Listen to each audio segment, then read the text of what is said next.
Jei mėgstate fotografuoti ar filmuoti telefonu, per 60 sekundžių parodysiu kelias slaptas iPhone kameros programėlės galimybės.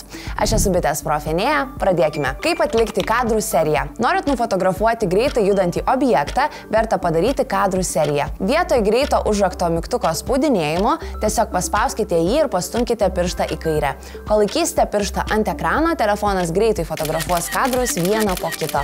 Kaip greitai pradėti filmuoti? Atidarykite kamerą, spustelėkite fotografavimo mygtuką. Laikant jį prasidės filmavimas. Kai pirštą atleisite, filmavimas baigsis.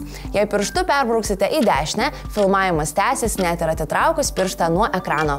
Kaip sklandžiai priartinti vaizdą? Įprastai vaizdą artinate apačioje pasirinkdami nustatytus priartinimo lygius arba naudodami du pirštus. Tačiau taip vaizdas šokinėja tarp lygių, o artinant dviem pirštais dažnai sujudinamas kadras. Užuot taip darę, paspauskite ir palaikykite priartinimo mygtuką apačioje.